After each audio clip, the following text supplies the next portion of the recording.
नमस्कार, मैं हूं सान्या पांडे और आप देख रहे हैं देशवा न्यूज। कक्षा 1 से लेकर 12वीं तक के लिए 1,70,461 शिक्षकों की भर्ती के लिए वैकेंसी इसी सप्ताह जारी होगी।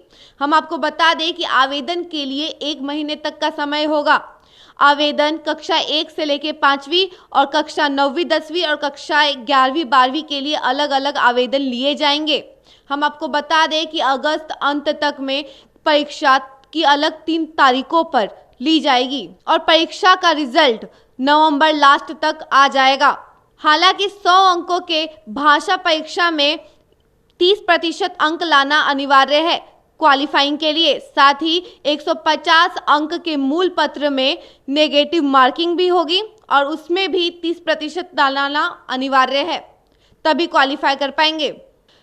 शिक्षक भर्ती परीक्षा के पैटर्न और सिलेबस के बारे में यह जानकारी बीपीएससी के अध्यक्ष अतुल प्रसाद ने सोमवार को दी है। नियोजित शिक्षकों और सामान्य अभ्यर्थियों की परीक्षा एक साथ ही होगी। नियोजित शिक्षकों को अधिकतम उम्र सीमा में छूट रहेगी।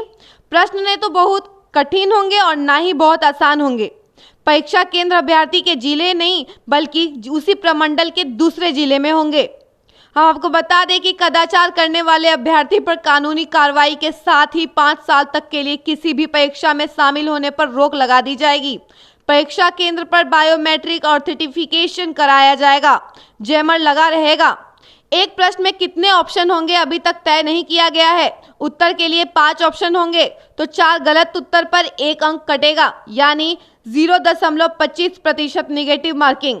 4 ऑप्शन वाले सवाल होंगे तो 3 गलत उत्तर पर 1 अंक कटेगा, यानी 0.33% नेगेटिव मार्किंग रहेगी। समान अंक की स्थिति में पहले अधिक उम्र और फिर देवनागरी लिपि के नाम के अनुसार चयन में प्राथमिकता दी जाएगी। जैसे अमित और प्रकाश के अंक समान हैं और चयन इनमें से एक का होना है तो अमित को प्राथमिकता होगी, लेकिन उम्र में प्रकाश अधिक है तो प्रकाश की ही चयनित होगी।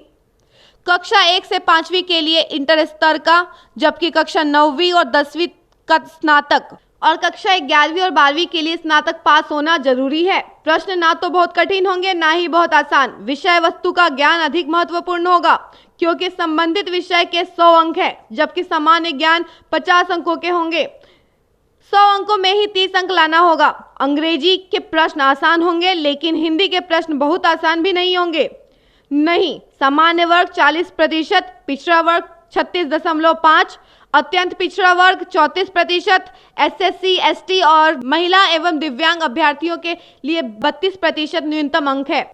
इतना आने पर ही प्रतियोगिता की रेस में होंगे। मान लीजिए किसी विषय में 100 सीट है, जबकि निर्धारित अंक के आधार पर 300 अभ्यर्थी आ गए तो इसमें अधिकतम अंक वाले क्रम से ही 100 अभ्यर्थी कोटिवार चयनित होंगे। माध्यमिक एवं उच्च माध्यमिक में जिस विषय में एसटीईटी उत्तीर्ण है उसी विषय के लिए आवेदन कर सकेंगे। कक्षा 11वीं और 12वीं के लिए गणित के साथ भौतिकी में एसटीईटी उत्तीर्ण है, लेकिन इन दोनों में से एक ही आवेदन कर सकेंगे। यदि कक्षा 9वीं और 10वीं के लिए एसटीईटी में भी उत्तीर्ण है तो दोनों के लिए अलग अलग विषयों में आवेदन कर सकते हैं, यानी एक में गणित और दूसरे में भौतिकी।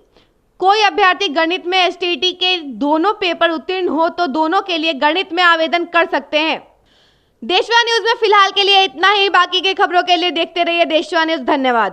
सिर्फ खबर दिखाना देशवा न्यूज का मकसद नहीं। देशवा न्यूज की कोशिश है कि समाज की सूरत बदलनी चाहिए। देशवा न्यूज पर वीडियो देखने के लिए लाइक करें, सब्सक्राइब करें, साथ ही बेल आइकन दबाना न भूलें।